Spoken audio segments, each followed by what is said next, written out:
An urgent command to hurry sounds as a man rushes past a row of prison cells. Time is running out for the children huddled together behind the cold iron bars of the garrow. Locked in a heavy wooden pillory, the small, pink-haired girl stares ahead with profound, quiet sadness. The brown-haired man pulls the pink-haired girl from her cell and demands she behave with total obedience. He threatens the girl with the grim fate of those who unsuccessfully tried to run away before. Fear grips the pink-haired girl as she realizes the terrifying reality of her current dire situation.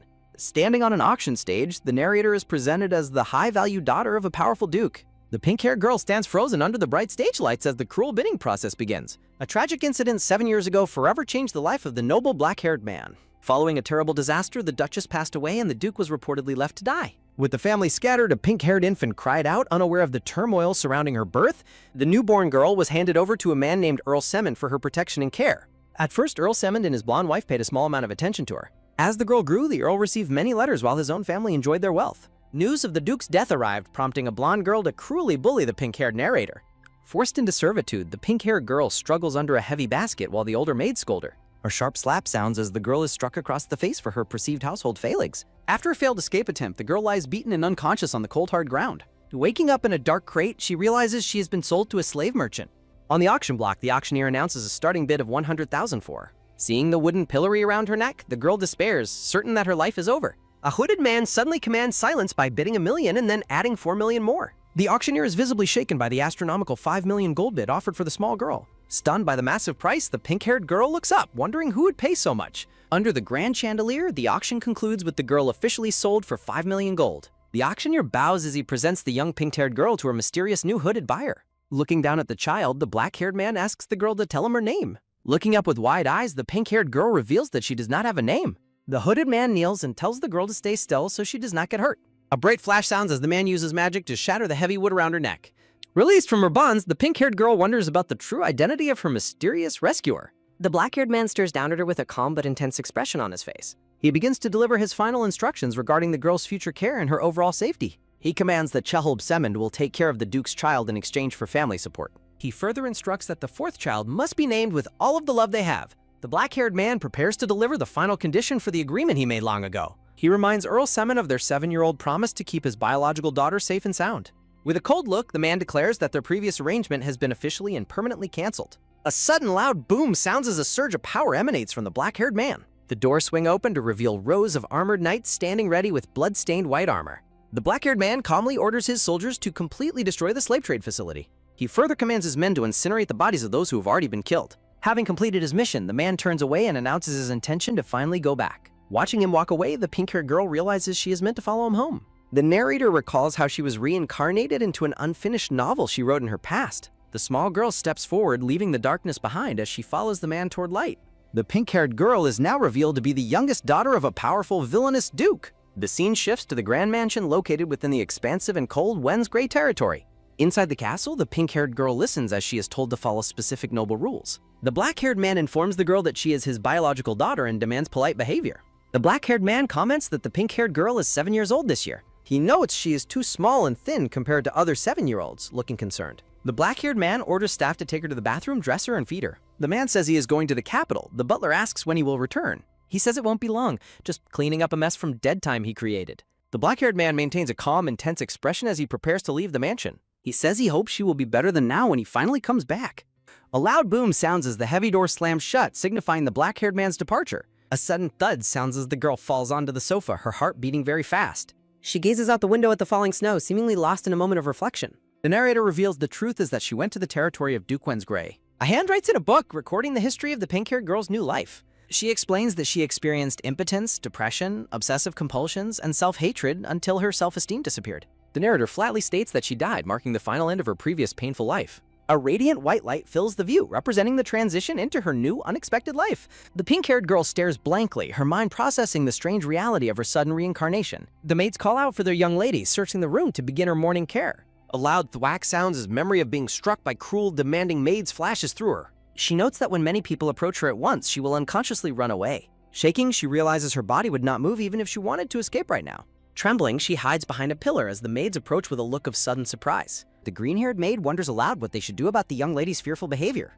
She adds that the hot and crispy apple pie baked by the chef will soon cool. A loud growl sounds as the hungry girl imagines the many delicious treats she might eat. She imagines sweet peach tart with whipped cream, honey-based juice, butter chicken, and roast turkey. She continues dreaming that desserts will be chocolate chip cookies and yellow lemon macarons. The green-haired maid gently addresses the young lady, her tone filled with kindness and soft concern. The pink-haired girl begins to say she doesn't like something, but she stops herself mid-sentence. The maids appear overjoyed, looking like happy birds as they watch their small, adorable young lady. The green-haired maid kindly asks if they shall go eat the delicious food prepared for her. A sudden gasp sounds as a memory of being shoved by angry maids haunts the girl.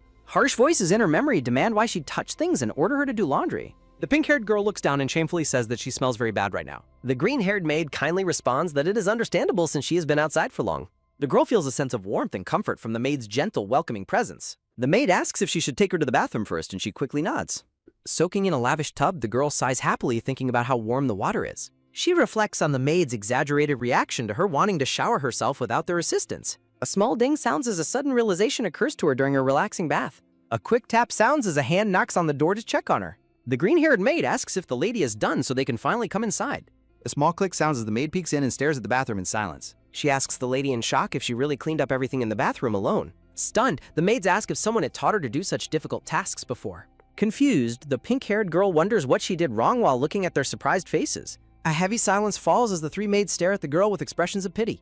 The blue-haired maid quickly says the lady must be cold and tells her to wear this. They promise to dry her hair and suggest moving to another room if she isn't satisfied. The pink-haired girl looks in the mirror, admiring her beautiful new dress and braided hairstyle. The maids gently touch her hair and ask the lady how she feels in her outfit. If you don't like bows, the green-haired maid kindly offers the pink-haired girl another fancy option. The maid further presents an extensive collection of jeweled brooches for the young lady to choose. Seated at a lavish table, the pink-haired girl is pampered with a magnificent morning dessert spade. The young girl glows with happiness as the mansion's maids provide her with gentle, loving care. The green-haired maid insists that as their master, the lady should leave all hard work to them. Grinning broadly, the pink-haired girl expresses her sincere gratitude to the kind maids for their help. Tucked into a grand bed, she wonders if her wonderful new life is just a beautiful dream. The young girl drifts into a peaceful slumber, comforted by the luxury of her new surroundings. A brilliant morning sun rises over the horizon, signaling the start of a brand new day. Faina greets the waking girl, kindly asking if she managed to get a good night's rest. The pink-haired girl sleepily confirms she slept well while sitting up in her massive, soft bed. Faina offers a castle tour, teasing her jealous coworkers that they should try to get promoted. Outside, wisteria blooms in a garden magically manage to stay beautiful regardless of the current season. Walking hand in hand, the green-haired maid leads the small girl through the expansive and colorful estate gardens. Faina points out the sparkling glass greenhouse standing prominently among the lush greenery of the territory. The pink-haired girl learns that the greenhouse interior features a garden decorated with glass and gems. Moving inside, Faina guides the curious girl into a grand showroom filled with many classic paintings. Rows of beautiful landscape art adorn the walls of the elegant marble-pillared hallway within the mansion. The young lady stands mesmerized by the sheer scale and beauty of the family's private gallery. They stop before a massive gold-frame portrait depicting the Duke's family in their formal, noble attire. Staring at the painted figures, the pink-haired girl quietly reflects on the concept of having family. She recalls her original world's family, where she received insults and violence instead of true love. A shadow of sadness crosses the girl's face as she compares her past to her present. Faina notices her somber mood and gently encourages the young lady to speak her mind comfortably. The girl asks if the children pictured are her brothers, and Faina confirms that they are. Faina explains the brothers are away. The eldest erases vestiges, while others study at specialized institutions. The pink-haired girl contemplates the nature of magical blessings and ceremonies mentioned in her original novel. Ancient lore describes protection stars, awakening rituals, and the monstrous holy vestiges born from a divine curse. She realizes with a start that the King of Holy Vestiges is the story's final boss. The girl asks about Fina's blessing while secretly wondering about the power of the ultimate boss. Narration describes the master's immense magic knowledge and power inherited from the legendary silver-eyed woman. Faina reveals her star blessing prevents her from getting sick, surprising the young girl with its utility. Internally, the pink-haired girl considers that having such a practical blessing is actually quite an advantage. She continues to look at the surrounding art, still processing the complex history of her family. Faina asks the girl how she feels today, and the child responds that she feels good. The pink-haired girl offers her sincere thanks for being shown so many beautiful things today. Overwhelmed by the young lady's sweetness, Faina looks at her with a face full of adoration. An elderly servant quickly passes by as Faina presents the young girl to the mansion staff. Noticing the man's hasty exit, the girl questions it. Faina explains he is currently feeling uncomfortable.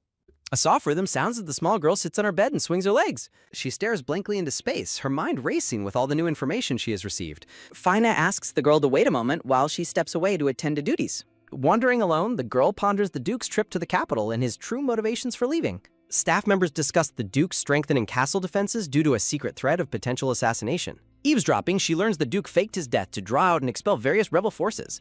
Fearful of being spotted, she resolves to keep a low profile and avoid being noticed temporarily. The pink-haired girl decides she must hurry back to the safety of her room immediately. Stopping abruptly in an unfamiliar corridor, she realizes she has no idea where she is currently. Confusion and worry take over as the young girl scans the strange, empty hallway for clues. Panic begins to set in as she realizes she is completely lost within the massive castle's labyrinth. Pink-haired girl stands alone before a pair of massive, ornate golden double doors. Entering, she finds a dark laboratory and wonders if she has found a secret workspace. Seeing bubbling flasks, she notes this is the first time she has encountered such items. As she observes her surroundings, a voice suddenly calls out "Miss" from the shadows. Translucent figures surround her, warning that walking here is dangerous and identifying themselves as castle workers. A loud scream sounds as a terrified girl turns and runs away from the ghosts. Her face remains pale with fear as she flees the unsettling encounter in the laboratory. Stepping through the door, she suddenly appears in a lush greenhouse and wonders how she traveled. She realizes this must be the glass greenhouse Fina mentioned to her earlier that morning. Stunned, she looks around the vibrant, flower-filled conservatory while processing her sudden change in location. Her attention is drawn to something sparkling brightly within the waters of a nearby lake. Light reflects off the shimmering surface of the water, beckoning the curious girl to investigate. She kneels by the edge of the lake, wondering what is sparkling beneath the surface. Leaning closer, she attempts to get a better view of the mysterious object in the water. Spectral hands suddenly erupt from the water and drag the screaming girl beneath the surface. Underwater, ghosts pull her down as a dark voice calls out the name Henriette. Panic fills her eyes as she struggles against the cold, watery depths and numerous reaching hands. The spectral hands pull her deeper into the abyss while the voice continues calling for Henriette. She thinks about her overwhelming pain and the suffocating feeling of being trapped underwater. Ghosts whisper about everything and a coming threat while she wonders why this is happening. Her attention is taken by a sudden firm hand reaching into the water to save her. Collapsing on the grass, the drenched girl coughs up water while struggling to catch her breath. She wheezes in pain, noting how much her chest hurts after nearly drowning in the lake. Looking up, she sees a sky filled with giant, watchful eyes and wonders what they are. A gentle hand touches her as a boy's voice asks if she is all right. A black-haired boy kneeling nearby notes that no one is allowed to enter this area arbitrarily. He watches her silently as she continues to sob from the shock of the experience. Tears stream down her face as she tries to process the terrifying events she just survived. The boy observes her from the side while she remains huddled on the grass, crying softly. She cries out that the experience was really scary while the boy tries to comfort her. Looking flustered, the black-haired boy tries to get her attention as she continues her loud sobbing. He shows his open hands, insisting he did nothing wrong and is just present with her. He leans closer to the crying girl, offering a more supportive and gentle presence. The black-haired boy asks her to wait for a moment while he prepares to help her. He touches her forehead and she notes that his hand feels strangely cool and soothing. Smiling kindly, the boy tells her to stop crying now that she is safe with him. Noticing his wet sleeves, she wonders if he saved her and he offers a polite greeting. She responds that it is nice to meet him too while still recovering from her fright. She is startled by his sudden, radiant happiness and wonders why a simple greeting pleased him. She thanks him for the rescue, but asks who he is, secretly wondering if he's weird. He identifies as a castle guest who lost his way and asks if she knows the path. The pink-haired girl stares at him in surprise, processing his request for directions back inside. They hold hands, and she notes how cold he feels compared to her own wet body. They walk together through a sun-dappled forest, heading back toward the main part of the estate. The boy realizes she is the young girl the Dukes have been searching for recently. She wonders if her absence caused such a stir that even a guest knows about it.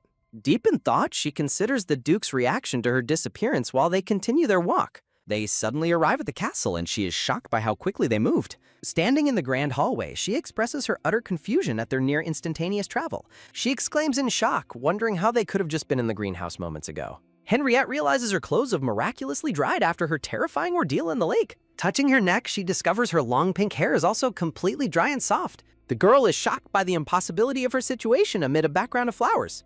The black-haired man suggests they move inside, his dark eyes watching her every reaction. She asks if they are entering here while standing before a set of ornate doors. Henriette stands small and uncertain before the massive gold-embossed double doors of the mansion. She realizes this door leads somewhere significant as she steps through into a new room. The interior reveals a grand moonlit office filled with books, maps, and an imposing desk. Confusion fills her as she notes this is certainly not her designated bedroom. A dark thought bubble reminds her that she should already know everything about this location. The black-haired man tells her she no longer needs to worry about minor, insignificant things. She recognizes the voice and turns with a look of sudden, fearful realization. Panic strikes her as she concludes this must be the Duke's private and forbidden study. A sudden sensation washes over her as she notes a strange change in her body. A sharp shring sounds as a hand draws a polished sword from its scabbard. Overwhelmed by a crushing aura, she finds herself unable to move or even breathe. She immediately apologizes, acknowledging she was wrong to enter as the man stands over her. Collapsing with a thud, she berates herself for forgetting the Duke is a heartless villain. The man approaches silently, his feet clad in simple blue slippers against the dark floor. Duke Wind's Gray looms over the trembling girl, his presence casting a long, intimidating shadow. He demands to know why she is here, his golden eyes glowing with cold intensity. Trembling violently, the girl cries out internally that she desperately wants to survive this encounter. She begs for pardon, repeating that she was wrong to wander into his private workspace. The small girl remains huddled on the floor before the towering sword-wielding Duke. The Duke observes her with a stern, unreadable expression as she continues to plea. He admits he initially mistook her for an assassin lurking within the shadows of his room.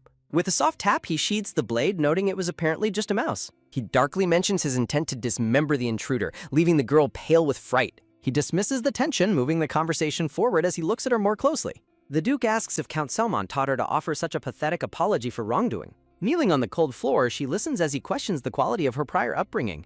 She wonders if he is uncomfortable or simply disgusted by her presence in the room. He points toward a large chair, commanding the young girl to sit down immediately. Henriette sits on a massive golden throne-like chair, looking tiny among the surrounding pink flowers. He tells her to think carefully while she stares back at him with wide, nervous eyes. Narration reveals Duke Wensgrey strictly adheres to a meritocracy, valuing only those with utility. Attempting to prove her worth, she claims she can read and write reasonably well. She mentions her ability to perform simple calculations while the Duke listens from across the desk. He asks if that meager skill set is truly all she has to offer him. Sensing his terrible mood, she worries that her lack of talent might lead to being sold. Clenching her dress, she desperately searches for a way to stay in the safety of the castle. She claims she remembers nearly everyone who ever visited her previous guardian, Count Semond. She insists she is capable of running errands efficiently to be of some use to it. She offers to clean and wash, though she worries her modern knowledge lacks practical application here. Looking down, she reflects on how desperately she has struggled to survive in both her lives. The Duke remains silent, his sharp profile silhouetted against the light as he considers her words. He points to a stack of books on a map, questioning her knowledge of Al-Lante. He asks if she has read the specific text while she waits anxiously in her chair. Blushing, she admits she hasn't read it, but has heard mentions of it before. The Duke continues his interrogation, asking if she is familiar with the instrument known as djembe. Henriette admits she hasn't read the book either, but claims that if she had a book, she could read it too. He looks down with a stern expression, his golden eyes narrowed in deep thought. The Duke watches the girl in silence, his arms crossed tightly over his chest. In a small chibi form, the Duke watches as Henriette continues to sob while sitting in the chair. Her eyes flutter as exhaustion takes over and she begins to fall asleep in the office. She slumps forward in the large chair, a soft sigh escaping her lips. She slips from the seat while a shimmering orb of light floats nearby in the room. The young girl sleeps soundly, her features finally relaxed after the day's terror. The Duke picks her up as she whimpers, carrying the sleeping girl toward the bed. The Duke pauses to look at the small, fragile girl currently in his care. A heavy thud sounds as the Duke places the girl on the bed, telling her to sleep. Henriette wakes up slightly and asks if she is really supposed to sleep here. She lies back on the pillows, her eyes blinking slowly as she drifts off. Henriette thinks about how hard she worked and how tired she is, noting the bed's softness. Her eyes close as she falls back into a deep and restful sleep.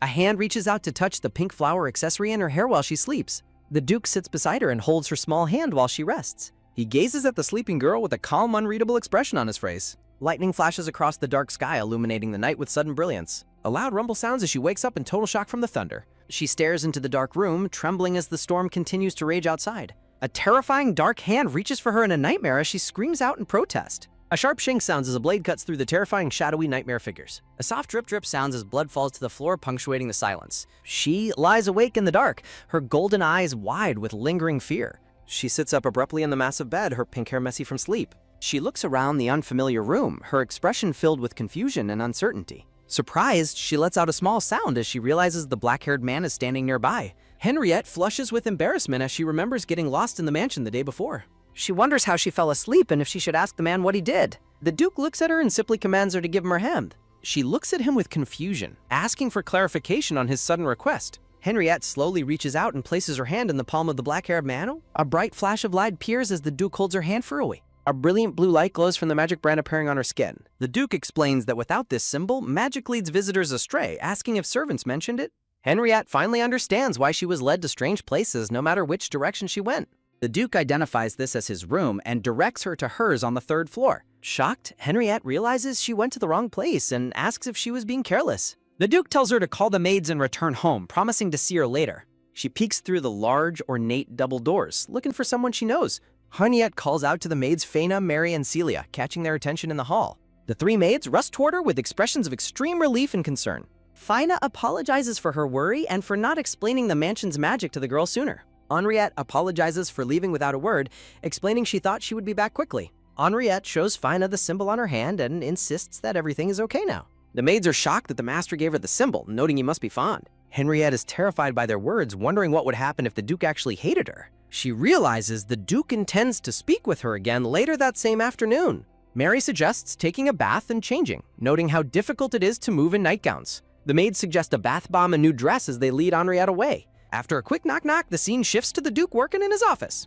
Duke Wentz Gray looks up from his desk and gives permission for someone to enter. Henriette stands small before the Duke, who remains seated at his massive desk. The Duke questions her ability to identify former visitors to Earl Semon's residence. He demands a full account of her knowledge while she stands among blooming flowers. Henriette appears startled and nervous, her eyes wide as she processes the request. The narrative shifts to an elegant side room featuring a comfortable sofa and fresh flowers. A warm fire crackles in the fireplace, casting a cozy glow over the ornate room. Flashbacking to 7 years ago, the Duke leads a tense meeting in a grand hall. Tiny and overwhelmed, Henriette feels the weight of the nobles' judging stares upon her. Duke Wentz Gray maintains a cold and calculating gaze during the high-stakes gathering. A sudden startled jolt ripples through the room as the Duke commands everyone's attention. He announces that Henriette will provide her testimony before the official proceedings begin. The Duke prompts the young girl to recount the information she shared previously. With a soft gulp, Henriette prepares herself to speak before the intimidating assembly. She begins listing specific noblemen who visited the mansion, including Marquis Damien and others. She recalls more details about visitors and mentions activities occurring south of Pelmiancy City. An awkward silence falls over the meeting table as the nobles process her words. A sudden long "ah" echoes her inward scream of frustration at her stolen timing. The Duke notices her discomfort and asks why she is feeling hungry mid-meeting. He immediately orders a servant to bring a selection of snacks for the girl. A servant delivers an array of pastries, prioritizing items suitable for a child's palate. Henriette blushes deeply, mortified by the distraction her hunger has caused during the meeting. The Duke pauses his work to question why she has not started eating yet. She stares in confusion at the strawberry tart the Duke has placed before her. He personally tastes a strawberry first to demonstrate that the food is perfectly safe. The Duke declares the food poison-free, shocking the older nobleman sitting beside him. Reassured by his demonstration, he insists she begin eating the sweets immediately. Relief washes over Henriette as she prepares to enjoy the provided treats. She happily eats the fruit, feeling a sense of peace amidst a floral backdrop. Transitioning to the garden, maids swoon as the Duke serves cake to the girl. The Duke's expression remains stern as he commands the young girl to eat. Henriette offers a nervous smile, agreeing to the Duke's request in the sunlit garden. A thought bubble suggests a looming misunderstanding beneath the bright, clear sky. The pair shares a lavish tea service at a glass table in the blooming garden. Duke Wentz Gray watches the girl intently in silence as she enjoys her tea. Henriette admits she is full and finds the Duke's direct attention slightly embarrassing. The Duke ignores her protest, offering another plate of fruit for her to try. Nearby maids whisper in astonishment at the Duke's uncharacteristically attentive and gentle behavior. Henriette recalls being forced to test poison food during her time with Count Semont. Faina explains that the Duke's magic actually protects her from any potential toxins. Henriette wonders if his care stems from her status as his daughter. The Duke informs her she should explore the estate since it will eventually be hers. Stunned by the news, the pink-haired girl stares blankly with a food crumb visible. Looking down on the garden, she reels from the sudden news regarding her future inheritance. Henriette sits in a daze while a maid meticulously brushes her long pink hair. Faina asks what is bothering her as she continues to look completely bewildered. Henriette admits she was caught off guard by her father's suggestion to visit the orchard.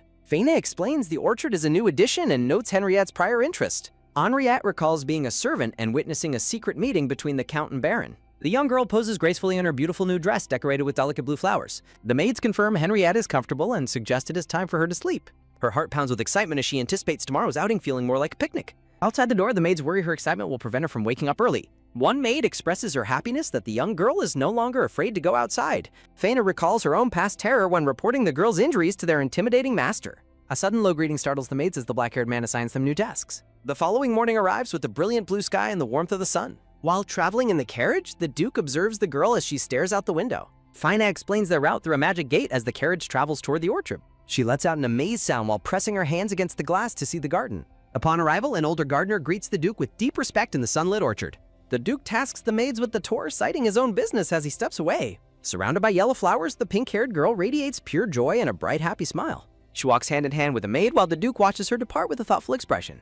The black-haired man remains silent as he gazes at the girl's retreating figure in the garden. Lush green trees in the orchard are heavy with ripe, bright red fruit under the sun. Henriette admires a fresh apple before exploring the colorful flower beds with her maid companion. Narrative text explains the orchard's northern location and how magic maintains its perfect, regulated climate. She recalls informing the Duke about the prior division of territory among his several sons. The young girl reflects on her past poverty and feels overwhelmed by her sudden massive inheritance. The gardener presents a large brown horse and offers the young girl a chance to ride. She is startled but excited as the adults help her mount the gentle horse for a ride.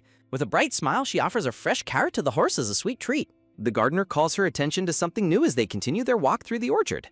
A loud woof sounds as a large dog appears, initially startling her before she realizes its cuteness. A girl giggles happily as the large friendly dog licks her hand in a playful greeting. She leans in for a warm hug, delighted by the dog's soft fur and friendly nature. A beautiful picnic spread is prepared featuring sandwiches, waffles, and a delicious strawberry cake. Her expression shifts to one of pure shock as she notices a very peculiar-looking item.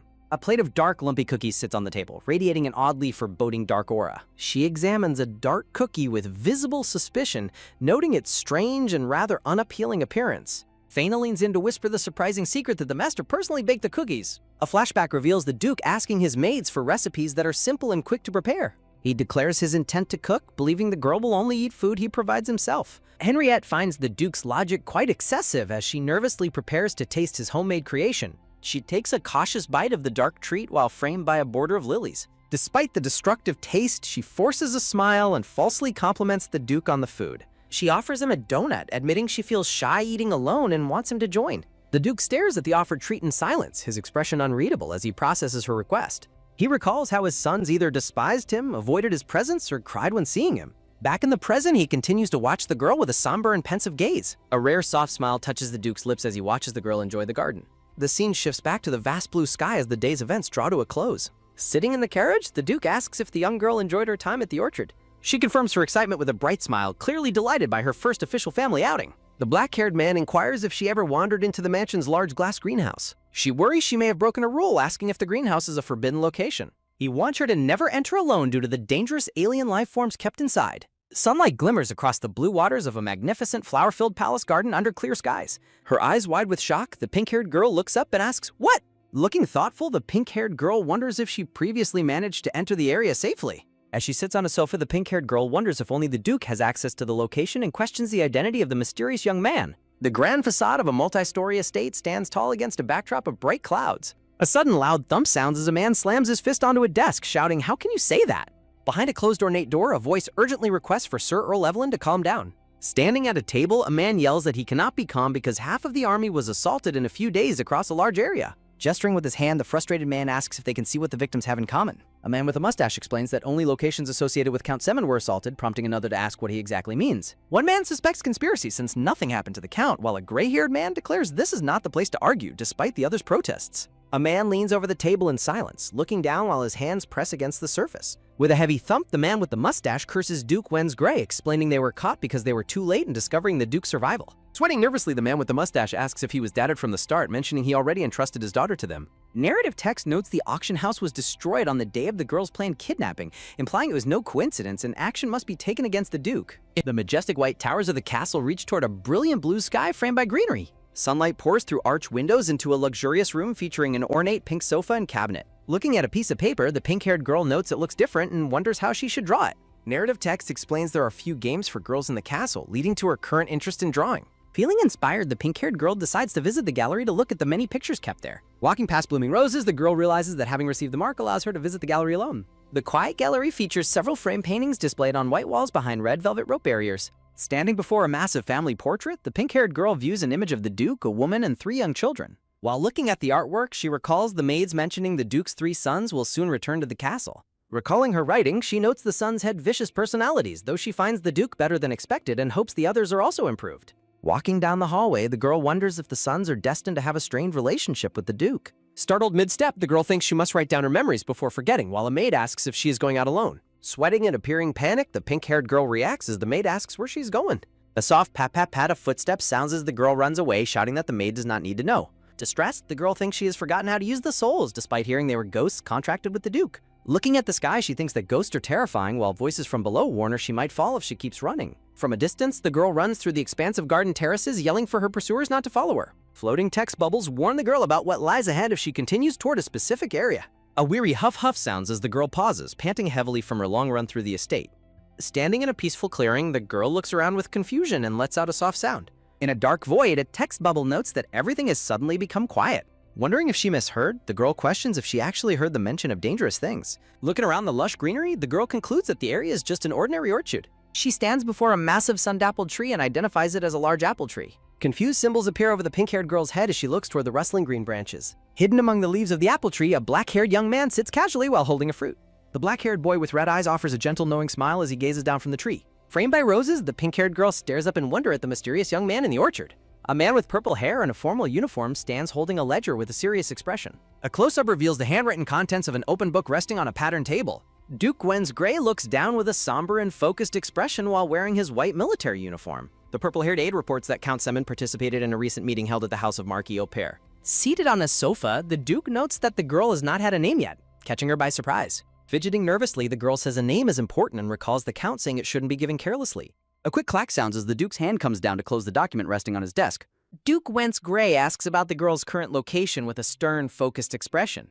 High in an apple tree, the black-haired boy asks the girl if she is lost again. Looking up at the determined pout, the pink-haired girl firmly denies being lost. The black-haired boy looks down with a playful, skeptical expression and questions her claim. A quick, juicy crunch sounds as the black-haired boy takes a large bite of the apple. The boy continues eating his apple while watching the girl from his leafy perch above. A loud, rumbling growl sounds from the girl's stomach as she watches the boy eat. The pink-haired girl panics, wondering if she can't hear the Duke because he's too far. Henriette asks the boy for an apple, but he playfully questions if the fruit is his. Fidgeting nervously, the pink-haired girl questions if the tree belongs to the Duke. The black-haired boy claims ownership by stating he shares a very close bond with the Duke. The pink-haired girl stares in confusion, wondering if such an arrangement is actually possible. The black-haired boy laughs and admits he was only teasing her about the ownership. The boy instructs the girl to move closer and widen her skirt to catch something. Looking up at the tree, the girl asks for confirmation on her catching position. A light, soft plop sounds as the boy drops a bright red apple into her skirt. The pink-haired girl admires the beautiful shiny fruit she caught in her floral skirt. With a light, quick thud, the black-haired boy jumps down and lands before the girl. The black-haired boy offers her another apple, holding it out with a steady hand. He claims it's the tastiest apple available, and the girl politely thanks him for the gift. The boy asks for her name, but the girl admits she has yet to receive one. Holding her apple, the pink-haired girl inquires about the black-haired boy's own identity. The boy explains his name is complex and might be difficult for her to say correctly. A sudden swift toss sounds as the black-haired boy throws an apple into the air. He catches the apple and suggests the girl simply refer to him as Kian. The black-haired boy offers a warm, gentle smile as he stands under the apple tree. The pink-haired girl stares up at Kian with a wide-eyed and innocent look of wonder. She reflects that his name sounds common and wonders if he is just a minor figure. When she asks about their previous encounter, she finds Kian has already vanished into thin air. The pink-haired girl is left alone, shocked by the boy's sudden and mysterious departure. A sudden sharp gasp sounds as the pink-haired girl is startled by an unexpected voice. Duke Wensgray stands before her, asking why she is wandering through the gardens by herself. The girl stands up nervously, fumbling for an explanation while facing the Duke's towering presence. The Duke informs her it is time to eat while she worries she is being scolded. Holding the stolen fruit, the pink-haired girl guiltily realizes the apple actually belongs to the Duke. The Duke looks away silently, his sharp features illuminated by the bright sunlight in the orchard. A frantic servant rushes toward the Duke, calling out to him with an air of urgency. The Duke questions the interruption, learning that Count Semin has arrived for an unexpected visit. A dull, heavy thud sounds as the girl drops her apple in a state of shock. The bright red apple rolls across the green grass as the atmosphere suddenly shifts. Count Semin rushes through the garden gates, expressing deep concern for the young girl's safety. A quick, soft rustle sounds as the man pulls her into a relieved, frantic embrace. A dark notification box appears against the sky, indicating that a significant error has occurred. Pressed against the man's coat, the pink-haired girl stares out with wide eyes of utter confusion. The Duke sternly demands an explanation for the Count's sudden and overly dramatic behavior. The Count apologizes for his outburst and inquires about the Duke's well-being. A steady light pitter-patter sounds as rain begins to fall over the Grand Estate stone steps. As the rain falls, the Duke suggests they continue their discussion inside the reception room. The scene shifts to a grand reception room decorated with ornate gold trim and fine paintings. Seated inside, the Count notes the Duke remains unchanged and expresses his relief at his health. The Duke begins his questioning with a stern gaze and a brief opening statement. He demands to know why his daughter's past living conditions were so clearly deficient. The mustache-wearing Count frantically denies any mistreatment, claiming the girl enjoyed a very comfortable life. The Duke cites her lack of education and physical signs of neglect as undeniable proof. Desperate excuses follow as the Count blames the girl's health and supposedly unruly servants. Listening in silence, the pink-haired girl internally brands every single one of his words a lie. Sitting alone on the large sofa, she reflects on the complete falseness of the Count's claims. The room remains tense as the Count smugly suggests the Duke gassed the girl herself. With a patronizing, fake smile, the Count asks the terrified girl to confirm his false narrative. Her attention is taken by a sudden sharp gasp as she freezes under his gaze. A terrifying memory of the Count ordering her re-education flashes across the screen. Wah! Trapped by fear, she offers a small nod and a forced confirmation of his lies. An overwhelming sense of dread and fear washes over her in the heavy silence. She softly confirms the lie while the two men watch her from across the row. The Count continues to press her with a wide, mocking grin that masks his malice. He dismisses her past complaints as attention-seeking fantasies and simple mistakes made by a child. The Duke watches the exchange with narrowed eyes, his expression unreadable but intensely focused. Trembling with visible anxiety, the girl remains rooted to her spot on the ornate sofa. Noticing her distress, the Duke orders a servant to take the exhausted girl to her room. A brown-haired maid bows politely and begins leading her away from the tense meeting. Later, the maid quietly checks to see if the girl has finally fallen asleep. Hiding under the covers, she regrets her inability to speak up while the Count is present. She huddles into a ball, shivering from the lingering terror the mustache-wearing man instills. Outside the room, the Count offers a final bow to the Duke before departing. Walking through the hallway, the Count privately seats, regretting that he hadn't killed her sooner. His eyes glow with a sinister light as he decides his masquerade has reached its limit. A shift in the atmosphere marks the transition from the day's events to night. Rain begins to fall over the Grand Castle towers as the dark night deepens. This stormy sky serves as a backdrop to the quiet moonlit estate. In the darkened bedroom, shimmering voices softly call out to the sleeping girl. The voices continue to whisper, gently coaxing her to wake up and listen to them. Her attention is taken by a sudden, bright twinkle as her golden eyes snap open. With a startled gasp, she sits up in bed as glowing spirits reveal themselves. Wah! The spirits apologize for the intrusion but insist she hear an important warning. She listens intently, her fear replaced by a growing sense of urgency and determination. Guided by spirit maids, she learns of the Count's double life as a sinister controller. A translucent finger points her toward a secret meeting happening elsewhere in the palace. In the shadows, the Count asks a cook if he remembers how to prepare poison. The cook offers a grim confirmation, his face partially obscured by the dark environment. She frantically searches her memories to place the identity of the mysterious cook. The Count orders the cook back to the palace after finishing his deadly business. Her attention is taken by a sudden quick gasp as she realizes who they are. Shaking with renewed terror, she remains hidden behind a pillar watching the conspirators. The spirit maids quickly rush her away from the scene to avoid detection. Shoom! The Count looks back at the empty moonlit hallways, sensing that someone was watching. Morning light returns to the castle towers, signaling the start of a new day. Her life becomes a whirlwind of activity as the maids busily attend to her. She resolves to avoid the Count and warn the Duke of the brewing plot. Dressed in a formal new outfit, she prepares to face the dangers ahead. A maid reassures her that the Duke's magic will protect her from any poisons. She worries that the poisonite coral poses a deadly threat to the Duke's own safety. Henriette suddenly realizes the man from her vision is the chief of the Duke's mansion. A sudden loud burst sounds as the pink-haired girl rushes past her startled maids. Wah! She races through the halls, fearing that waiting for the Count to leave will be too late. The Duke coldly orders a complete elimination, while Henriette reflects on her role as a villain. A steady rhythmic patter sounds as she runs, fearing she might become the main character's enemy. Panting heavily, the pink-haired girl stops to catch her breath during her frantic mission. With a determined look, she reaches the large ornate double doors leading to the Duke's study. The Duke looks up as the girl bursts in, her breath visible from the exertion. Standing before him, the pink-haired girl states she has something very important to tell him. The Duke asks what is wrong, while she reflects on how much kinder he is now. She explains the Count's lies and warns him about the spirit controller she saw last night. The Duke listens in silence, his expression darkening as he processes her urgent warning. He reflects on a meeting with the chief regarding Ikerol and a potential Imperial Palace recommendation.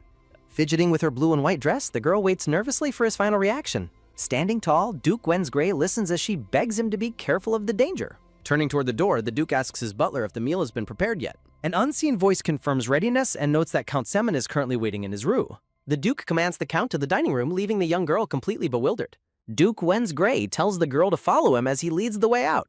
Watching him walk away, the pink-haired girl wonders what his confusing reaction actually means. She trots behind the towering Duke as they walk through the grand sunlit palace hallway. The girl worries that he might not believe her after the Count's false claims yesterday. A soft, shimmering glow fills the air as the scene transitions to the dining hall. The Duke's voice rings out, questioning why the Count refuses to eat his own meal. Surrounded by stone-faced armored knights, Count Semin sits in a state of visible sweating panic. The mustache-wearing man offers a pathetic excuse about not being able to eat his vegetables. A sudden, sharp shout sounds as the pink-haired girl calls out his blatant lie. Wah! Clenching her hands, she overcomes her lingering terror to confront the man who mistreated her. She accuses him of poisoning the dish and ordering the mansion chef to do the same. Looking directly at her former tormentor, the pink-haired girl firmly declares she is no liar. Count Semin seethes with internal rage, cursing the meddlesome child for ruining his master plan. The Duke looms over the Count, scolding him for turning his daughter into someone without manners. A series of sharp, rhythmic clanks sounds as the armored knights step forward in unison. The Duke orders the Count to the dungeon and promises punishment for all involved accomplices. A heavy metallic thud sounds as a knight's gauntleted hand drops onto the Count's shoulder.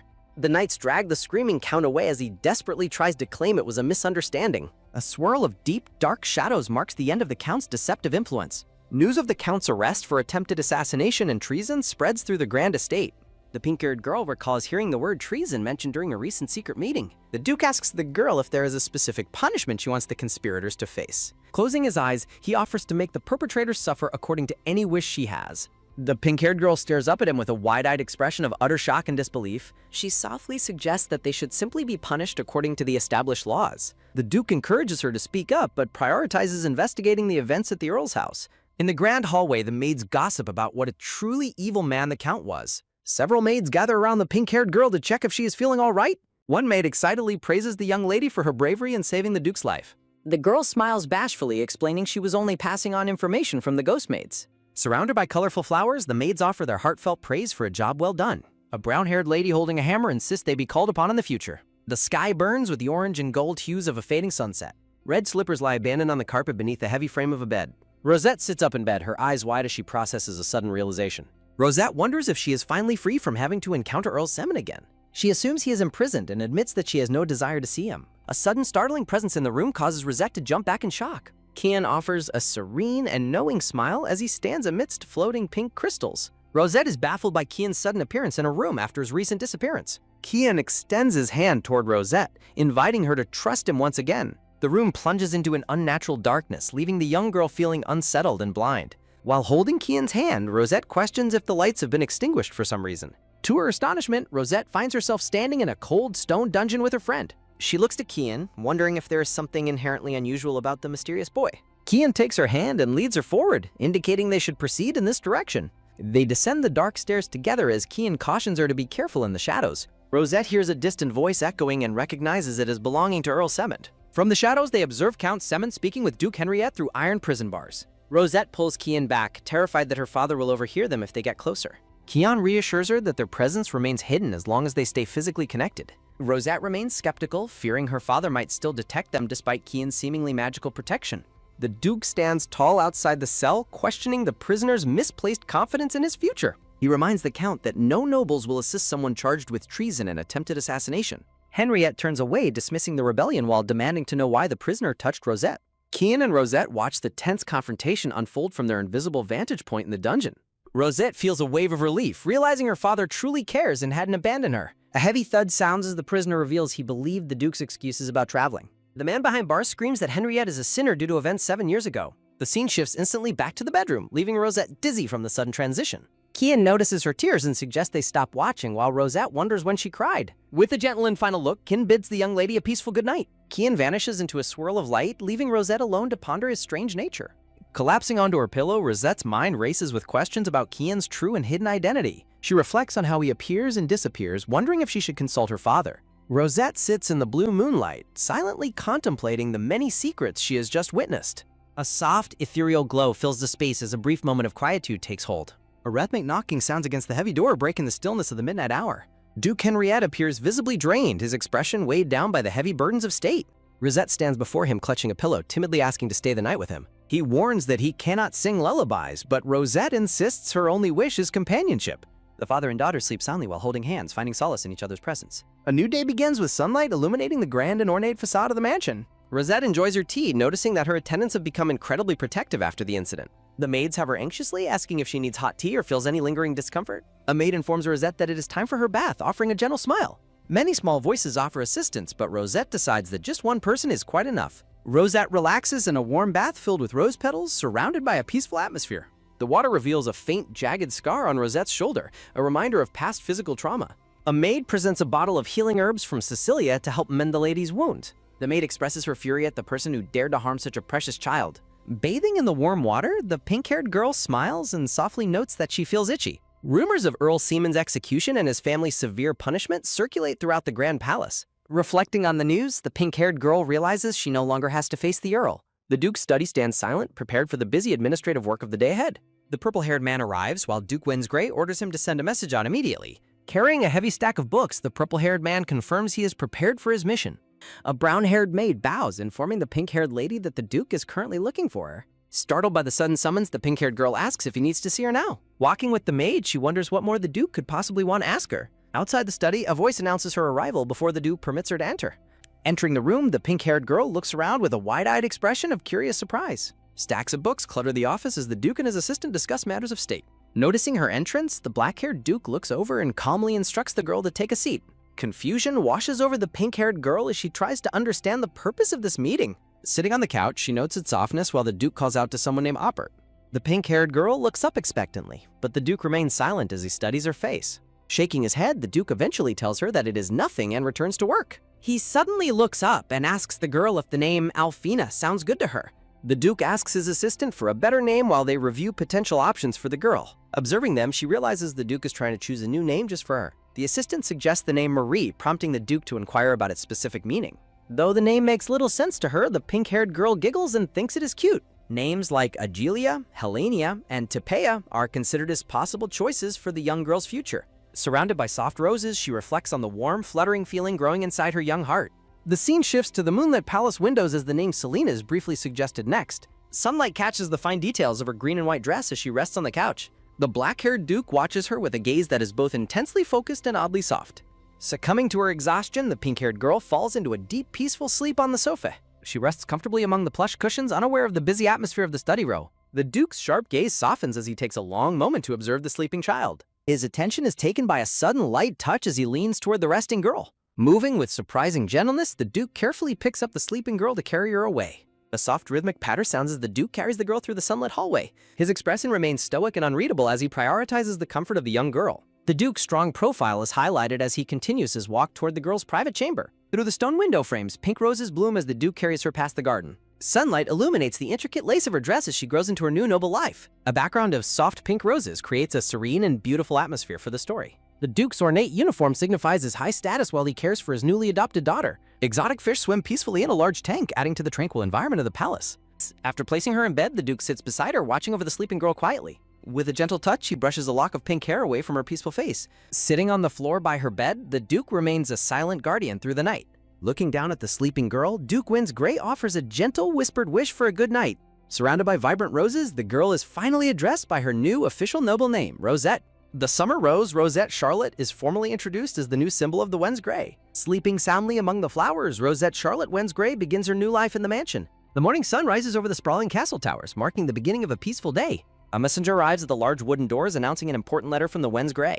A hand carefully presents the sealed envelope bearing the distinctive red wax seal of the Duke. The black-haired boy in a white uniform stands silently, his expression calm and observant. Following the Count Siemens incident, the Duke's estate implements an intense level of overprotection. The gray-haired woman suggests that the staff must show the princess extra love and interest. The maids agree to let Rosette have fun and stay stress-free while she rests. The maids ask if she needs anything, but Rosette suggests they do not stay. Rosette declines the maid's offer for a hug, insisting she is able to walk herself. The young girl asks if she can play hide-and-seek, receiving immediate enthusiastic permission.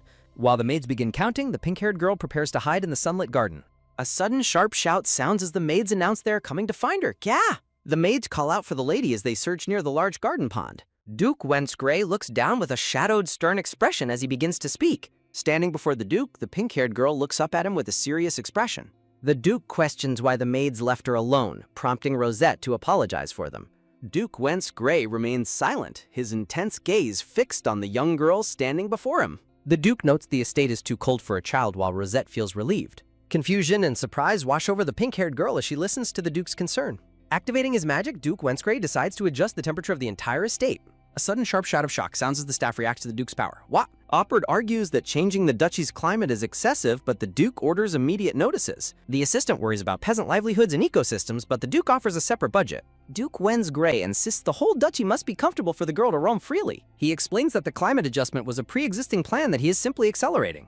Ockert continues to protest the sudden change while the pink-haired girl watches the heated discussion. A maid whispers to Rosette, encouraging her to try something they had discussed previously. Swirling magic surrounds Duke Wens Gray as he continues to focus on his powerful spell. Turning his attention back toward her, the Duke prepares to listen to what she has to say. Rosette suggests only warming the house since she spends most of her time in the garden. The Duke stops his magic and Rosette thinks the display of power was truly awesome. He instructs her to provide advance notice before leaving the estate, making her wonder something. Looking up with wide, hopeful eyes, the pink-haired girl softly addresses the Duke as her father.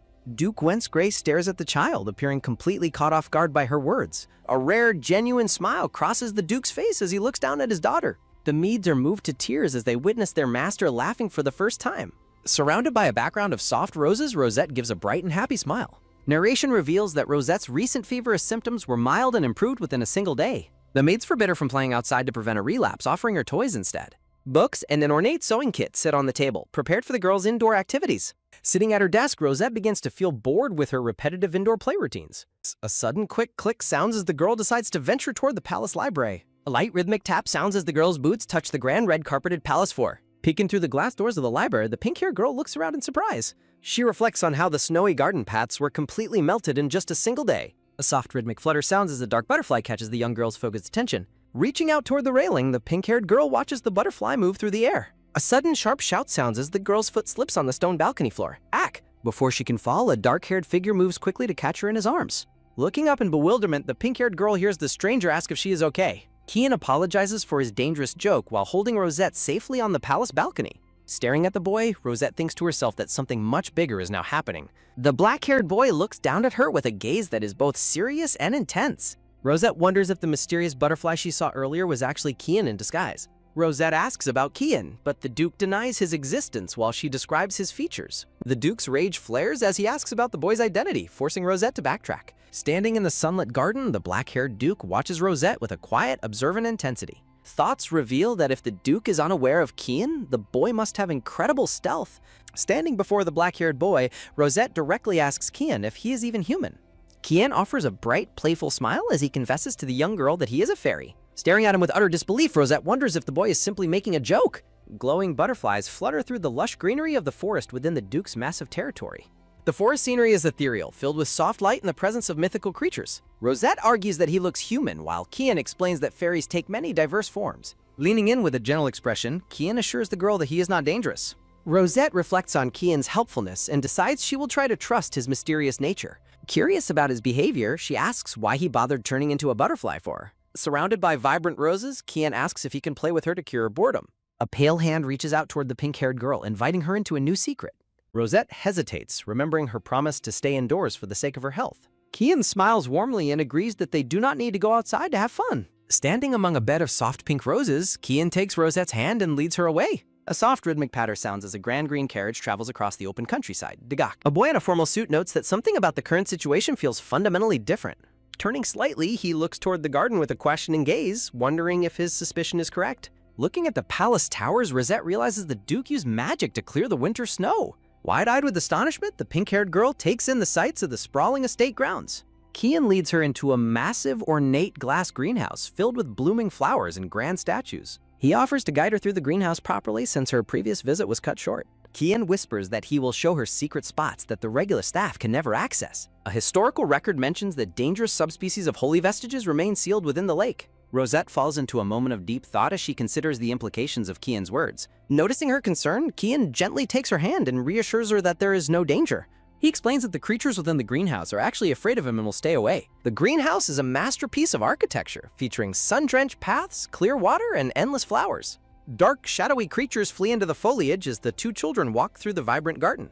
Kian identifies the strange, fleeing blobs as subspecies of the holy vestiges that inhabit the estate. Narration explains the origin of holy vestiges, detailing those born naturally and those reborn after death. The process of species perfection eventually leads to the creation of these powerful, mysterious subspecies. Rosette wonders why such powerful and potentially dangerous beings are being kept within the palace greenhouse. Kian's expression becomes slightly more serious as he prepares to reveal the history of the territory. He asks Rosette if she knows the story of how this land used to be a wasteland. Before the Duke's intervention, the territory was known as the Abandoned Land of Eternal Winter. The former Duke possessed a blessing from the Guardian Star, making him a target for royal interest.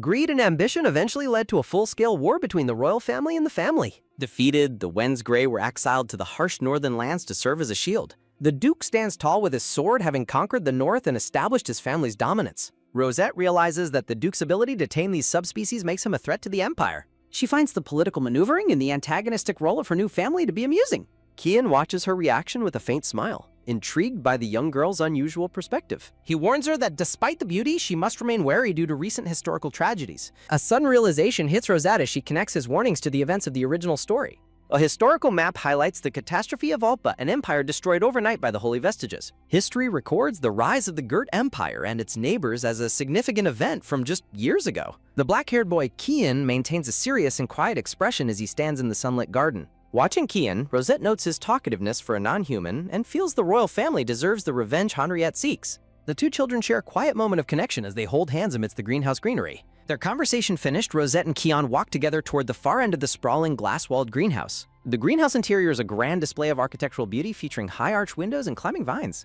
A curved wooden bridge spans a clear pool of water nestled within the meticulously kept palace greenhouse gardens. Kian asks how she found the tour, to which Rosette politely replies that she liked it and offers thanks. Kian suggests returning since someone may be searching for her, prompting Rosette to ask how he could possibly know. Kian explains that owls possess excellent hearing just as a sudden sharp shout sounds. Kya! What? Wah, let me go. A heavy black boot plants itself firmly on the ground as the situation shifts with a sudden arrival. Looking down with an icy, dismissive expression, Kian mutters that it is trivial while Rosette calls out his name. Kian asks if she is all right, and Rosette, looking slightly dazed, manages to reassure him that she is fine. While looking at him, Rosette suddenly realizes she never actually told Kian her name and wonders how he knows. Kian's expression shifts to one of mild surprise as he processes her unspoken question or reaction. Kian admits he heard servants using her name and asks if her legs gave out, but Rosette insists she is okay. Floating red crystals dance above Kian's cupped hands, casting a soft glow as he demonstrates his mysterious power. Standing before a large window, the two children remain hand in hand as a strange magic fills the air around them. Realizing the oversight, Kian politely asks Rosette to finally introduce herself properly and tell him her name. Taken aback by the sudden, formal request, the pink-haired girl stares up at him with a blank, surprised expression. Rosette realizes she has not yet introduced her new name to anyone and wonders why her heart is racing. She introduces herself as Rosette Charlotte Wens Gray, and Kian replies that it is a beautiful name that suits her. Kian asks if they can be friends now, making Rosette wonder if name sharing is the only requirement for elves. Deciding it doesn't matter what he is, Rosette agrees to be friends so they can speak comfortably with each other. Surrounded by a bloom of soft pink roses, Rosette gives a bright and happy smile to her new friend. Kian smiles gently, noting that she can do as she wishes, but the current way is much more comfortable. As a maid calls for her, Kian says they should play together again next time before preparing to leave. Finding her, the maid approaches while Rosette notices that Kian has already vanished into thin air once again. The maid asks if she is cold, but Rosette questions what is wrong as she feels perfectly fine. A rhythmic sharp sound echoes as someone raps against the tall, ornate wooden doors. Knock, knock! Pushing the door open, Rosette peeks into the room with a look of curious anticipation on her face. Inside, Duke Wens Gray stands with two other black-haired males, their presence filling the large, sumptuously decorated office. A black-haired boy with striking green eyes looks over his shoulder, his gaze fixing onto the girl at the door. Rosette continues to peek through the doorway, taken in the sight of her stern father and the other unfamiliar males. A bead of sweat rolls down Rosette's cheek as she feels a wave of nervousness standing before the imposing group. She thinks the tall man is even larger in person and worries about her ability to live well among them. Recalling the original story, Rosette feels remorse and thinks that if he is the villain, his personality must be terrible. The tall black-haired man watches her intensely, thinking to himself how much the young girl resembles the late Henriette. Dropping to one knee, the tall man looks Rosette in the eye and addresses her with a soft singular word. He remarks on how small she is and asks why her eyes are so large, leaving Rosette completely bewildered. Still looking her over, the man notes that she doesn't actually look like a doll at all as he observes her. Reaching out with a gentle touch, the black-haired man takes Rosette's small hand into his own much larger palm. He introduces himself as Abel, her oldest brother, and confesses that he has missed his sister very much. Looking up with wide eyes, Rosette hears a warm greeting welcoming her back home to the family. Standing nearby, the green-eyed younger brother watches the interaction between Abel and Rosette with a curious, quiet focus. The green-eyed boy stares intensely at Rosette, his expression unreadable as he takes in his sister's presence. Suddenly moving forward, the boy grabs Rosette and offers a quick, energetic greeting that startles her. Hello! With a sudden burst of energy, the green-eyed boy lifts Rosette high into the air as they stand in the office. The young boy beams with a wide, joyful grin, clearly delighted to finally be interacting with his pink-haired sister. Spinning her around, the boy gleefully shouts for his sister while Rosette complains about feeling dizzy as Abel watches. Rosette giggles, finding the Duke's actions to be part of a thrilling and interesting game. Chameleon excitedly introduces himself while praising his sister's cuteness as Abel tells him to stay quiet. Rosette looks up quietly as her brother reaches out to touch her small pink-cheeked face. The Duke formally introduces his sons, Abel and Chameleon, mentioning that his third son will arrive later. Standing in her floral dress, Rosette presents a picture of innocence within the grand estate hall. The pink-haired girl observes her imposing father and brothers through a lens of whimsical bright sparkles. Duke Wens Gray sternly commands Rosette to remain within the safety of the castle for now. Peeking from behind, Rosette notes the brothers' personalities are quite different from what she originally expected. Following their father's command, the brothers acknowledge the order to stay together within the estate walls. Despite the formal introductions, Rosette can't help but feel the atmosphere remains a bit barbaric. Chameleon turns his attention back to his father, preparing to ask for a small favor. Wanting to bond, Chameleon asks for permission to take his new youngest sister for a walk. Abel watches the interaction silently while Rosette wonders exactly when her brothers became so attentive. The Duke issues a grave warning to his sons to protect Rosette and never be careless. With an excited shout, Chameleon leads Rosette away for their walk, a quick dash sounding as they go. Rosette pauses at the door to bid her father a cheerful farewell, calling him Daddy. A rare, gentle smile touches the Duke's lips as he tells the children to be careful. Shocked by her casual term for their father, the brothers stare in utter disbelief at his reaction. The children finally exit the room, leaving the stunned brothers to process the Duke's sudden softening. Sunlight bathes the magnificent palace garden, where the morning air feels crisp and revitalizing. Looking around the clear grounds, Camillin recalls how heavily it had snowed during his last visit. Camillin explains how their father nearly melted all the snow with magic before walking along the path. Leaning in close, Camillin whispers his honest opinion that their father is actually a bit crazy. Rosette giggles at his blunt assessment, secretly agreeing that the Duke is indeed quite intense. Holding Abel's hand, Rosette observes her eldest brother's stoic demeanor as they stroll through the garden. Abel remains silent and focused, his sharp profile silhouetted against the bright stone walls of the castle. Rosette worries that Abel, much like in the original story, remains indifferent toward anything regarding Henriette. Camillin breaks the silence by happily addressing his older brother, who responds with a calm gaze. Feeling a warm connection, Rosette realizes that her brothers truly care for each other and for her. Camillin suggests Rosie or Rhodey, wondering which one they should choose for their sister. Abel suggests Rosa, while Camillin thinks TT is cute, though Abel worries if the nicknames are too obscure. Rosette listens intently to their discussion, her large eyes filled with curiosity about her new brothers. Noticing her blank stare, Camillin teases her, while Rosette prides herself on being a polite child. Inspired by their effort, the pink-haired girl decides she will choose special nicknames for them too. Rosette assigns the nickname E to Abel and Millie to Camillin, leaving both brothers visibly surprised. With a radiant smile, Rosette declares that their new names make for a very cute matching set. Camillin bursts into laughter, fully embracing his new nickname, while Abel gives a small, reluctant nod. Reaching out with a softened expression, Abel gently pats his sister's head in a rare display of affection. Abel allows the nicknames, but insists she only use them privately to avoid appearing disrespectful to others. Narration explains that as a family of villains, they must always guard their hearts against the Empire. A memory of the Duke on his throne illustrates the dangers of looking down on others arbitrarily. Abel cradles Rosette's face with surprising tenderness, his earlier stoicism replaced by a look of genuine concern. Historical narration notes the Duke's cold upbringing and the strict manner in which he was raised. The isolation he faced as a villain was a lonely burden that few could ever truly understand. Abel offers a sincere apology, fearing his stern presence might have triggered her traumatic past memories. Rosette realizes with a start that Abel is fully aware of her previous ordeal with the Earl. With a reassuring smile, Rosette insists she is fine now that her former tormentor has been punished. Flower petals drift around the three siblings as they share a moment of laughter and genuine peace. Above the green leaves, narration reveals the grim fate of those who crossed the territory's black monster. The scene shifts to the grand garden staircase leading toward a new chapter for the family.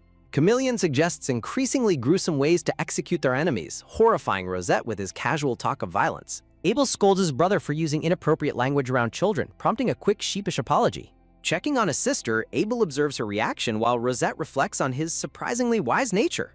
Camillin offers a walk to the greenhouse, but Rosette explains she has already seen the gardens. Rosette looks up and asks her brothers if they have ever heard of a boy named Kian. The brothers exchange confused glances, hearing the mysterious name for the very first time. Rosette describes her friend as black-haired with red eyes and just slightly taller than her.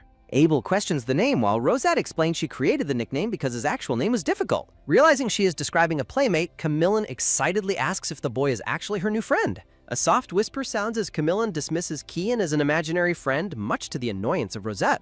Rosette sulks, realizing her brothers will never believe Kian is real since they just arrived home. The brothers try to comfort her, asking about her friend's personality and the games they play together. Rosette recalls Kian being mean at times as they dance together amidst a field of flowers. Abel declares the boy a bad friend and demands Rosette report anyone who treats her poorly. With a dark look, Abel promises to drown the person in the estate's lake for bothering her. Camillin objects to polluting the water, suggesting instead they bury the intruder in the garden corner. Sunlight filters through green leaves as a peaceful afternoon settles over the grand estate grounds. The scene transitions from the Twilight Gardens to the magnificent glowing interior of the palace. The family gathers for dinner, where a massive feast of meat and gourmet dishes is served. Rosette feels the weight of her brother's intense, unblinking gazes as she attempts to eat. Duke Wen's Grey sternly commands everyone to stop staring and focus entirely on their food. Abel and Camillin immediately obey their father's order, returning to their meals with silent nods. Rosette finds the dining atmosphere incredibly stiff and awkward as she finishes her meal. A tired sigh escapes as Rosette falls onto her bed, exhausted by the long day's events. Moonlight bathes the silent palace as the young girl sleeps soundly in her large bedroom. Suddenly waking up, Rosette realizes she is extremely thirsty in the middle of the night. Confused, she drinks from her chalice and notices all the lights are off except for one. Rosette wonders why a specific corner of the darkened room is glowing so brightly. A soft, lacy fabric rustles gently as she approaches the source of the mysterious light. A startled gasp sounds as Rosette is shocked by the sudden appearance of a ghostly figure. Peeking through the door, the girl timidly calls out to see if anyone is in the hall. Shimmering white lace floats past as a soft, rhythmic sound echoes through the quiet hallway. Rosette stares in wide-eyed amazement at the ethereal figure that has appeared before her. A ghost servant in a white gown greets Rosette, who wonders if meeting ghosts is normal. The ghost servant apologizes for the surprise, her voice gentle and soothing toward the startled child. Explaining she has prepared a special surprise, the ghost asks Rosette to follow her into the hall. Recalling how ghost servants helped her before, Rosette decides to follow despite her lingering fear. She notices the intense brightness and wonders if it's the moonlight or the servant's lantern. The moon shines brightly through the window, representing the peak of magical power during the night. On rare full moon nights, spirits gain strength and can appear without needing permission from their master. Rosette wonders if the full moon makes all the ghosts visible to everyone in the palace. A glowing message reveals that all the spirits have been waiting for this chance to meet her. A brilliant white light bursts from behind grand ornate double doors as they swing open. Inside, a magnificent white grand piano stands ready in a room filled with floating flower petals. A lavish table is spread with gourmet fish and avocado dishes prepared for the young lady. Rosette enters the grand hall, overwhelmed by the sight of many servants waiting for her. The head ghost servant bows, explaining they are the spirits of the palace given second lives. Smiling warmly behind her veil, the spirit welcomes Rosette to the special midnight feast. Speechless and blinking in surprise, Rosette takes in the magical atmosphere of the grand celebration. A red-haired male servant named Walvet bows, introducing his role in monitoring the palace's security. Rosette gazes up at the invisible presences, asking if they have spoken with her before. A veiled ghost servant explains they have gathered late to welcome her back home. Musical instruments play themselves as Rosette wonders if the transparent items belong to the ghosts. A ghostly chef presents a tray of handmade desserts to the young lady at dinner. Translucent figures dance gracefully in pairs across the grand hall during the midnight feast. Overwhelmed by the beauty of the celebration, Rosette claps her hands and cheers in delight. Soft light filters through the heavy curtains, illuminating the quiet corner of the grand room. Delicate macarons and a slice of strawberry shortcake wait on a fine china plate. The head ghost servant leans in, asking Rosette if she may ask her one thing. The spirit places a pale hand over her heart while speaking to the curious child. Rosette grows concerned, wondering if the spirit is warning her about some hidden palace danger. Whispers warn that going to a specific area of the palace will be extremely dangerous. Rosette asks the spirit if the danger she speaks of involves her mysterious friend Kian. A look of deep confusion and surprise crosses Rosette's face at the spirit's dark warning. The other ghost servants continue their work, their quiet murmurs filling the large ornate room. The veiled spirit addresses Rosette once more, her voice dropping to a low, serious tone. Emitting a dark aura, the spirit calls Kian an evil bastard and asks if Rosette revealed her name. Leaning close among white roses, the spirit warns that the boy is actually very dangerous. A faint, knowing smile touches the spirit's lips as she finishes her cryptic warning.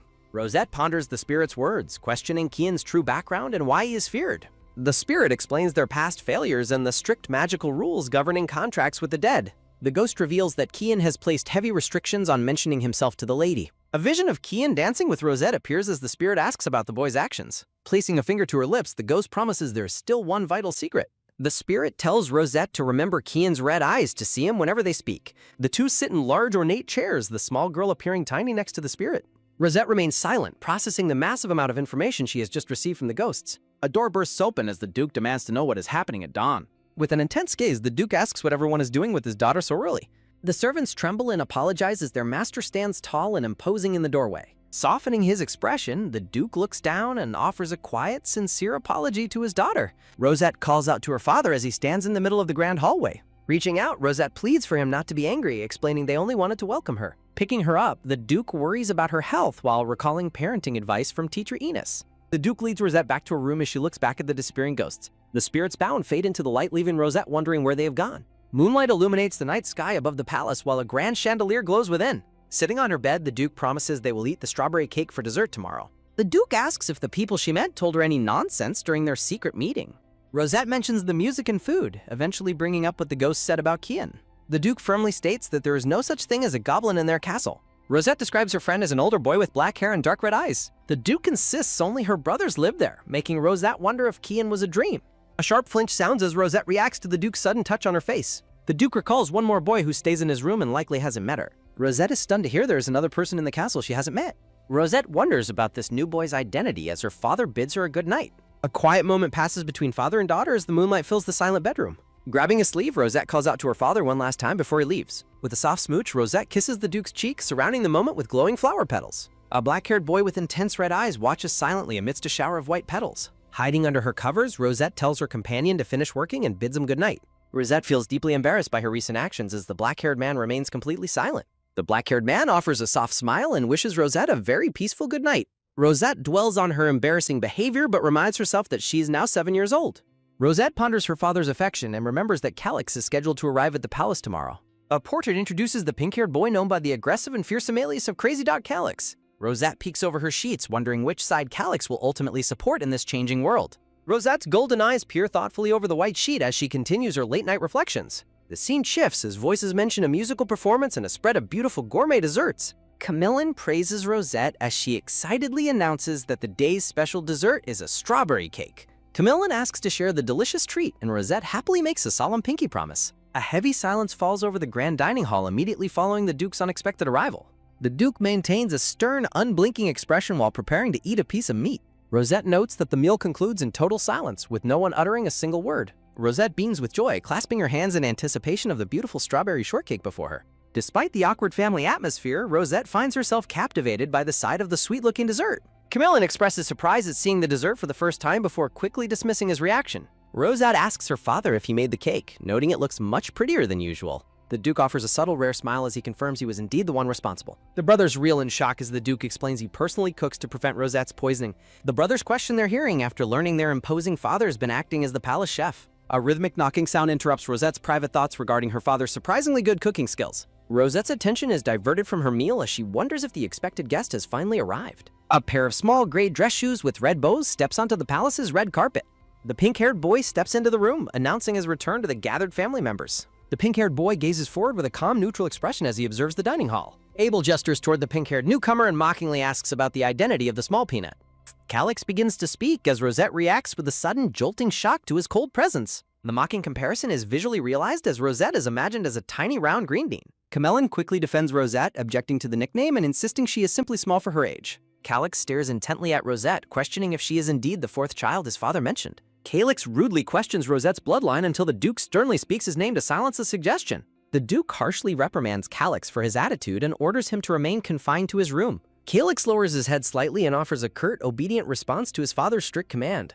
The dining hall falls silent once more as Calix turns and walks away from the table. A sharp, cold glare from Calix's green eyes lingers as he departs from the uncomfortable scene.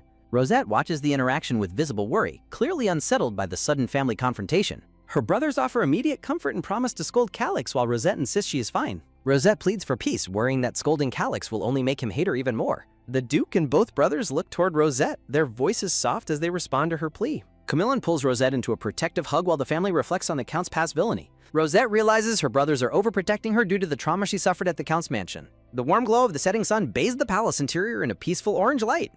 Rosette sits alone at a large table, looking contemplative while working on several colorful crayon drawings. The memory of Calix's cruel doubt regarding her true heritage continues to weigh heavily on her. Rosette slumps onto the table, questioning if her soul is becoming as childish as her physical body.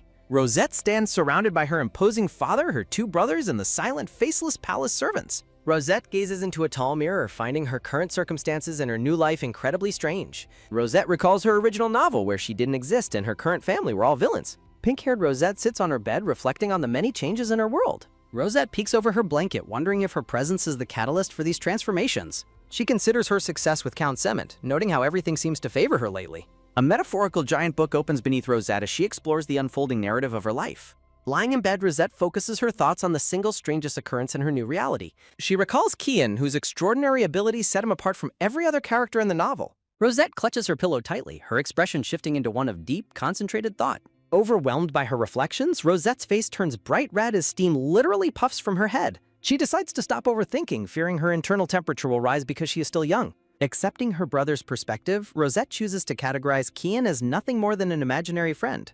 Abel enters the room and Rosette looks up in surprise at her black-haired older brother. Carrying a book and wearing a patterned shawl, Abel greets Rosette warmly as he enters. Abel reads a story about a brave princess and a fearful prince to a delighted Rosette. Abel offers to tell her another tale, noticing her curious and slightly confused expression. A soft, genuine smile touches Abel's face as he continues reading from the floral patterned book. After finishing the story, Abel notes that fairy tales feel much more alive in their world. Rosette ponders how the legends of monsters under the bed are remarkably similar to those on Earth. Gently patting her head, Abel asks if she truly fears the monsters hidden beneath her bed frame. Abel suggests a violent end for the monster, causing Rosette to realize he thinks she is naive. When Rosette asks about the monster's location, Abel explains they exist because they have not been baptized. A vision of a girl in a sunny forest explains the concepts of blessing and mainland guardianship. Rosette grows increasingly curious, asking her brother what happens to those who choose not to be baptized. Abel informs her that in their world there is simply no such thing as an unbaptized existence. Mystical thought bubbles suggest a presence of a higher existence that transcends the lives of the baptized. Abel suddenly shouts that the dead are unbaptized, startling Rosette as she recoils into her pillows. Rosette stares at him with wide, shocked eyes, complaining that it gave her a genuine scare. Abel immediately apologizes, admitting with a mischievous look that he was only teasing his little sister. Rosette cautiously offers her forgiveness for his prank while Abel smiles and thanks her for her mercy. Reaching out once more, Abel addresses Rosette affectionately while gently stroking her pink hair. Rosette gazes up at him, her large golden eyes filled with wonder at the information she received. Abel promises to return and read more books to her, which Rosette accepts with a silent nod. The scene fades into a dark, starlit sky as the quiet of the night settles over the palace. Lying alone, Rosette reflects on how much she has truly embraced being a child in this life. She feels comforted by the love of her family and servants, contrasting it with her past unloved childhood. A sudden heavy thud startles Rosette awake, making her wonder if she only imagined the loud sound. The bedframe visibly shakes with a violent rhythmic motion, confirmed by a sharp metallic clanging noise. Rosette sits up in terror, realizing the bed is shaking far too much to be her imagination. She fears something violent is happening and wonders why her brother Abel hasn't noticed the disturbance yet. Driven by fear and curiosity, Rosette prepares to leave the safety of her covers to investigate the shaking. Rosette leans over the edge of the mattress, slowly peering into the dark shadows beneath her bed. Her golden eyes widen in absolute horror as she spots something terrifying lurking in the darkness below. A jagged-edged speech bubble erupts with a piercing, high-pitched scream that echoes through the room. The Duke bursts through the bedroom doors, shouting Rosette's name in a state of sheer panic. The Duke's face is a mask of intense worry and anger as he searches for the source of danger. Rosette looks toward her father, her eyes brimming with tears and her face pale from the fright. The Duke scoops Rosette into his arms as Abel and the other brothers rush into the room. Clutching her father's neck, a sobbing Rosette points toward the bed as the Duke asks what is wrong. The Duke commands his sons to search every corner of the room immediately to find any intruders. After a thorough search, the Duke reports that nothing was found and asks Rosette what she saw. Trembling with fear, Rosette insists there was a monster with glowing red eyes hiding under her bed. Abel suggests that the monsters Rosette feared were merely images from the fairy tales he read her. The Duke dismisses the explanation as nonsense, while Abel bows and offers a sincere apology for the confusion. Rosette quietly insists that her experience was real as she is held securely by her stern-faced father. Looking up at her brother, Rosette affectionately tells Abel that she genuinely enjoys listening to him read. Rosette thanks her father and brothers, including the youngest one, for making her feel safe and fine now. The pink-haired boy points an accusing finger and objects to Rosette calling him a little peanut as well. Abel lowers his head and offers another heartfelt apology to Roddy for causing her any distress or fear. Abel promises not to read scary books anymore while the Duke continues to hold a contemplative-looking Rosette. Rosette frantically pleads with the Duke, whom she calls Henriette, to avoid making her brother's relationship worse. Rosette kisses her father's cheek as the brothers look on with visible expressions of shock and dazed bewilderment. Abel stands frozen in a daze, his eyes wide and shimmering after witnessing his sister's affectionate gesture. Rosette insists it isn't Abel's fault she saw monsters and begs the Duke not to scold her brother. Overwhelmed by the rejection of his own affection, Abel dramatically declares that he will never kiss her again. The Duke advises Abel to check genres before reading, while Camillin excitedly asks Rosette for a kiss too. Rosette promises to kiss her brother Mill next time, leaving the pink-haired boy watching the interaction with interest. Mill excitedly suggests that instead of a kiss, they should all sleep together in the same room tonight. Abel joins the suggestion, offering to sleep with Rosette if she is still feeling scared from the monsters. The Duke stares ahead with a sharp, knowing expression, claiming to see through the hidden intentions behind the offers. Rosette smiles brightly and decides she will sleep with her father tonight, choosing him as her ultimate protector. The brothers are struck by the realization that their father is indeed the strongest and most threatening guardian.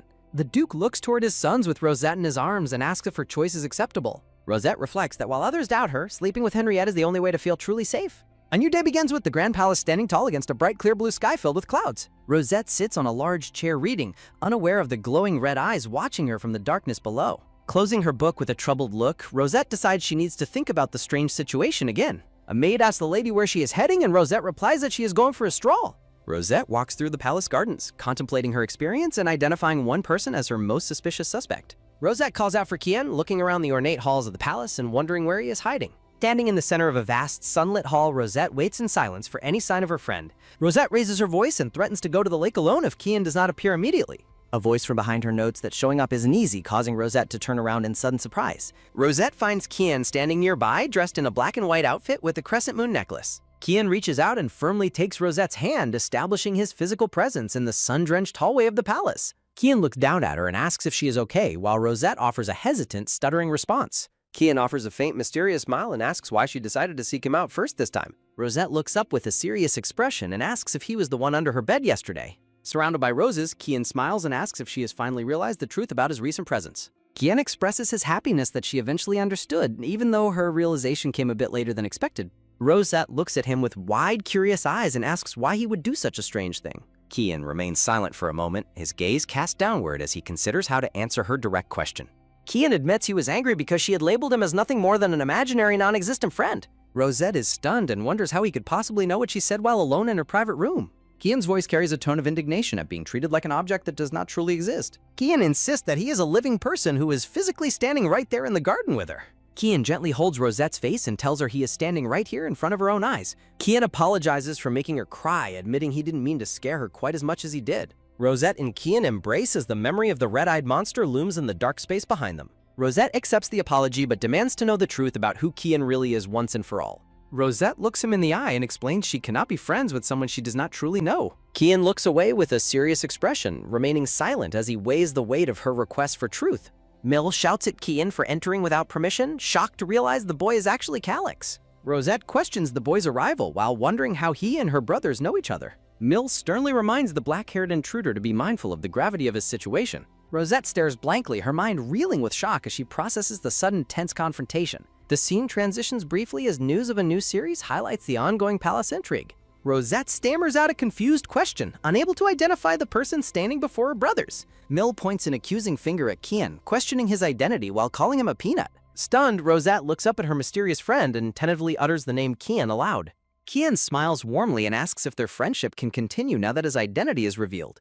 Overwhelmed by the revelation, Rosette reacts with pure comical disbelief at the logic-defying situation unfolding. The sun-drenched gardens provide a tranquil backdrop for the chaotic revelations occurring within the palace. Rosette accuses Kian of lying about being a goblin, but he finds her innocence endearing. Rosette looks bewildered, her golden eyes wide as she tries to reconcile the boy's many secrets. Kian offers a knowing, gentle smirk, seemingly amused by his friend's struggle to understand him. Mill demands Kian leave immediately while the boy casually leads a stunned Rosette away. Kian kindly offers to escort Rosette back to the mansion amidst the floral beauty of the garden. A quick tug on his sleeve emphasizes the physical reality of the boy she once doubted. A butterfly flutters past as Rosette stands alone, contemplating the many mysteries surrounding her friend. Dark textures emphasize the haunting realization that many things in this world simply cannot be explained. Kian leads Rosette through the hall, his presence both comforting and intimidating to the young girl. Kian asks to see her, his expression remaining unreadable as they continue their mysterious stroll together. Dark magic controls a royal puppet, illustrating the crown prince's status as a hostage to power. Kian wonders if Rosette finds the tragic tale of the hostage crown prince to be compelling. Kian acknowledges her father's greatness while maintaining his own air of noble, detached mystery. It is noted that everyone remains clueless about Kian's true nature, which seems entirely intentional. Kian reminds her that he was the one who just shared that specific piece of information. Rosette processes the weight of his words, her gaze distant as she contemplates the complex truth. Kian asks Rosette to view him positively, regardless of whatever secrets he might still be hiding. Kian admits he would be delighted if Rosette could find it in herself to trust him.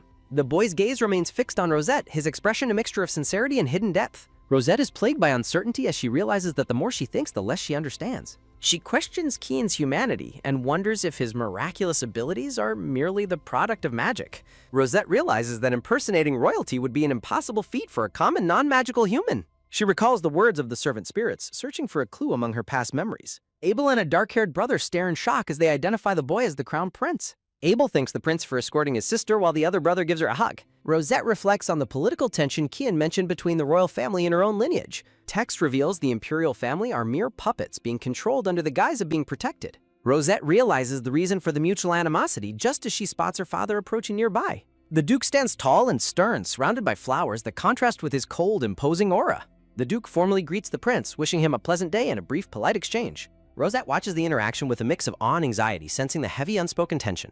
The Duke informs the prince that his departure is scheduled for tomorrow alongside his son Abel. Kian expresses regret over his departure, having grown fond of his time spent within the mansion. He looks back one last time, cherishing the friendship he managed to forge with young Rosette. The family gathers at the grand doors as the scene shifts toward a final, awkward goodbye. Rosette is invited for snacks, but worries about the suffocating atmosphere lingering between the young boys. Rosette tries to lighten the mood by excitedly agreeing to go enjoy their treats together. A heavy sense of unease lingers as she worries about leaving Kian alone with her brothers.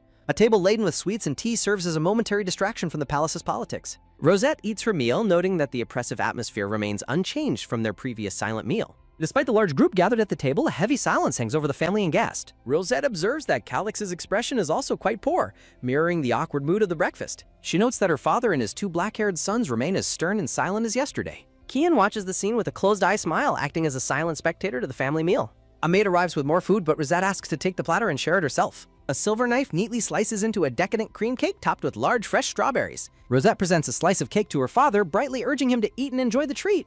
She serves her brothers Abel and Camillin, who thank her for sharing the snacks during their meal. Rosette serves the crown prince and her tiny brother, who protests her choice of nickname for him. Rosette threatens to feed Calix if he won't take his plate, while Kian watches and expresses envy. The Duke reminds Rosette to take her seat, and she cheerfully agrees while he enjoys his tea. Abel tenderly wipes a crumb from Rosette's mouth, and she thanks him with a sweet, happy expression. Rosette asks if Abel can still have snacks in the nights, and she's encouraged to check their menu. Rosette notes everyone is finally talking and wishes this peaceful family moment could last forever as she eats. Kian asks how she feels now that his identity is revealed, and Rosette admits she suspected he was a goblin. The sun shines on Kian as he listens, his deep reddish-black eyes holding a mysterious, thoughtful look. Text describes the many mysteries of guardian stars and wonders if Kian's power comes from their protection.